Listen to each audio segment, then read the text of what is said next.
Hey, this is Tiqqle, and in this video, we're talking about NightFae. Why did I go NightFae, and why are a lot of people talking about Shamans of all specs, Enhance, Ele, Resto, all switching to NightFae? We're going to go ahead and we're going to jump into the actual ability changes themselves and how much damage and how much healing is really pumping out of this ability.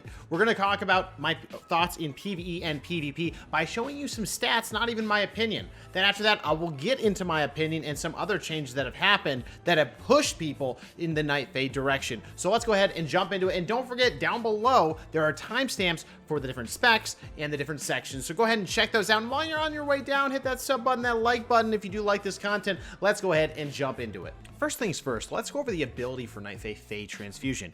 It's an ability that is channeled over 3 seconds, taking 7 times. The damage does get increased by things like Earthen Spike on an Enhanced Shaman or Master of the Elements because it is indeed nature damage. This also means Enhanced Shaman's nature damage, increased damage from nature in your mastery will contribute to this, which is pretty cool and interesting way to kind of combine that into different abilities of different specs of Shaman. Now, as a Resto Shaman, it does not really synergize with much other than the fact that it does huge damage, and you can use Spirit Walker's Grace to run and cast it, or run, I should say, run and channel it as an Ele Shaman or even as a Resto Shaman. So Resto Shaman can also use the Aura Mastery, which will make it so they can't get interrupted from PvP, which is pretty mean. Now, going into how much damage this does, because it did get a plus 25% increased damage, and healing was bumped up from 40 to 60% of that damage, because the second time you press Fae Transfusion, within like 20 seconds, it will pop a pretty massive heal, equivalent to what Chain Harvest is doing in a free, instant cast heal from a Enhanced Shaman. It will top your team, and definitely is helpful during the Pridefuls. At least I found. Now, the damage output is pretty interesting. Ele Shaman on one target, doing about 23k damage in my one sample I'm showing you on the screen. Again, it did scale with Master of the Elements for plus 20% damage, and 19k when it was not buffed by Master of the Elements. And remember, this is heavily dependent on your crit rate.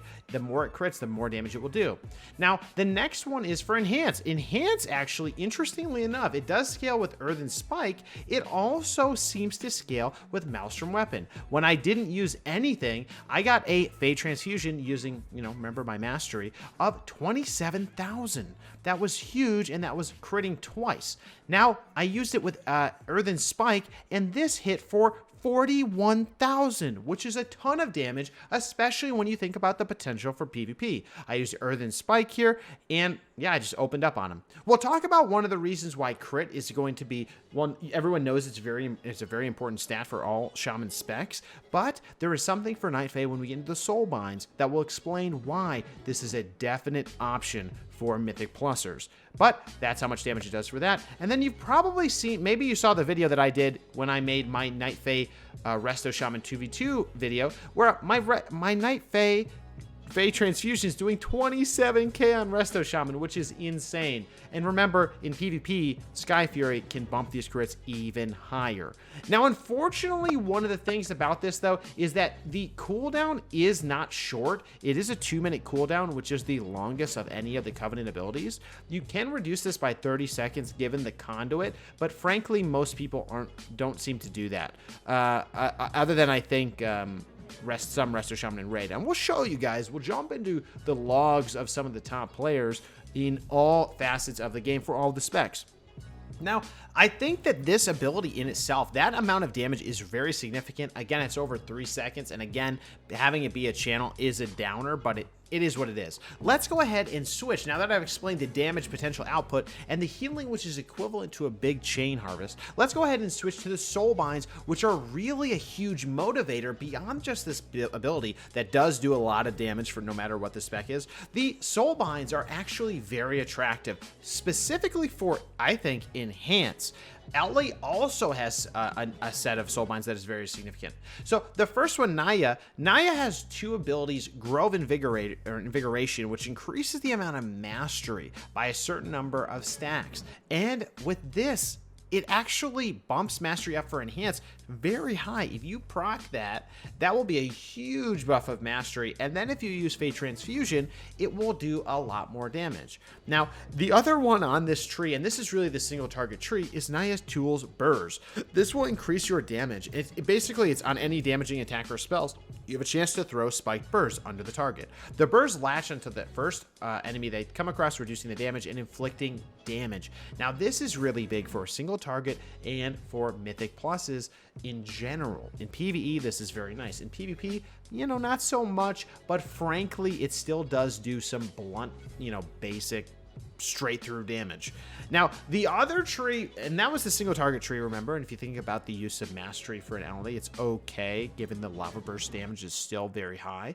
And you know, the burrs here are also very, you know, good single target. Now, the last tree is Koran, and I'm going to pronounce that wrong. You can make fun of me in the comments. But this is the one where the rubber hits the road for Mythic Pluses and in general.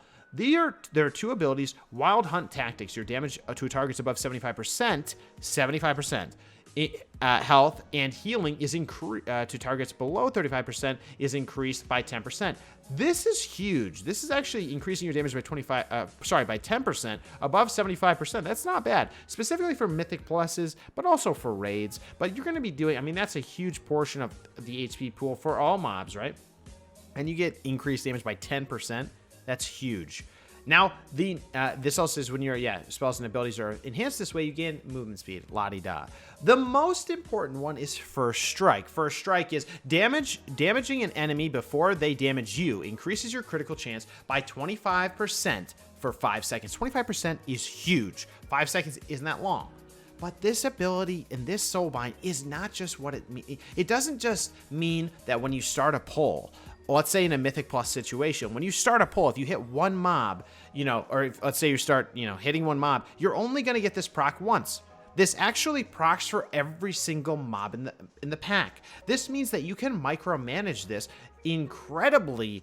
You can make this buff technically last for 5 seconds per mob that is part of the pack. You do need to be careful about min-maxing that because you might lose damage on the onset of the pull. But frankly, this is a really cool skill cap that is potentially incredibly powerful. Let's say, for example, I'm an Ele Shaman and I start the pack and I want to generate some Maelstrom before I get the proc. I will use single target abilities on maybe 1 or 2 targets in a 5 mob pack, or even if it's, you know, more than that.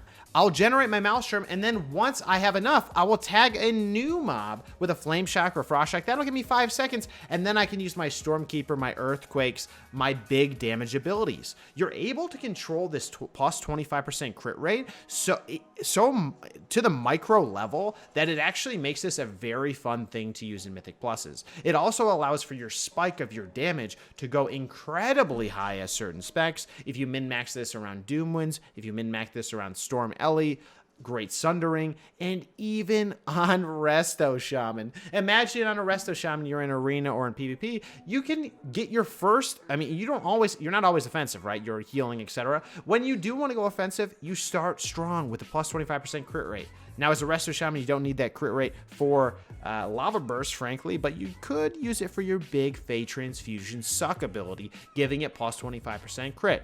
I'll be doing some videos about that pretty soon. Definitely stay tuned for that. But these two abilities are really the big ones for Mythic Pluses. That's why you're seeing a lot of people shift, is because this is pretty powerful, and because they nerfed Heimer. Heimer was a Necrolord buff that you got after landing 10 critical strikes. You gained 18% increased crit for 10 seconds. You used to be able to cancel aura this, and now that's gone. They did nerf that, which is a little sad, but it does drive people towards NightFae.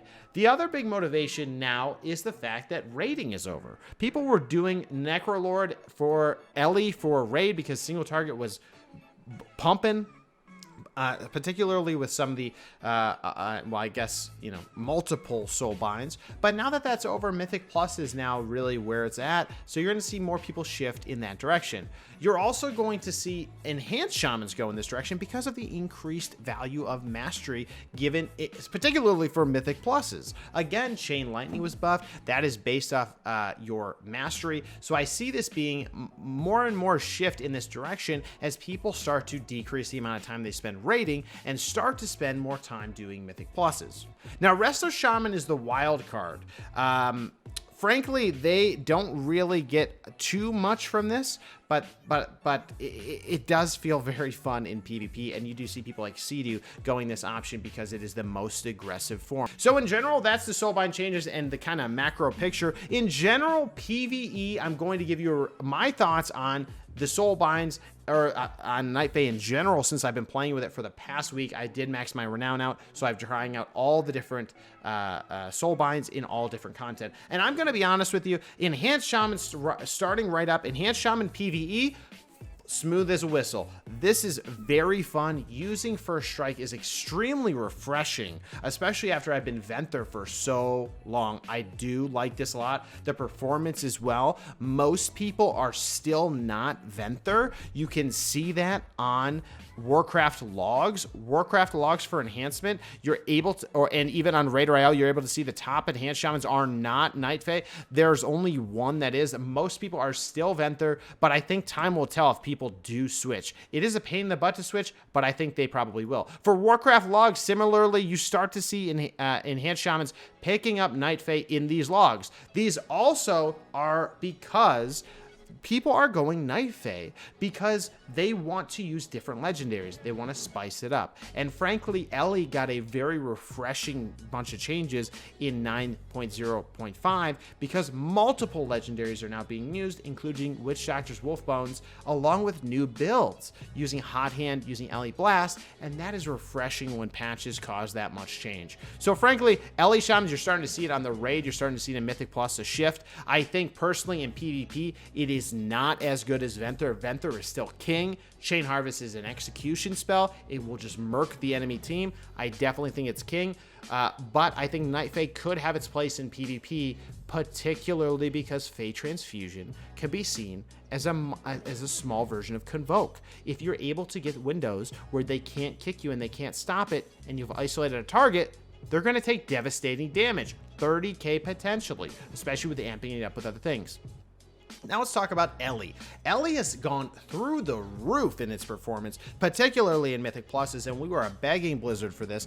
Thank God they did it. The use of the ability for Blizzard to make a game-defining meta shift for Ele's to becoming awesome is just very refreshing to me, and I'm glad that they did buff Chain Lightning the way they did, and Earthquake, and reworked a few things. Now, you might see here on the top 20, Barak is the only one that went NightFae so far, but frankly, you might see others follow because of the Soulbind change. You can see second page, there's some others following suit. That on-demand micromanaging of the increased crit is going to be huge for Giga Earthquakes and Giga Storm LDs, and technically Stormkeepers too. So you are seeing some switch.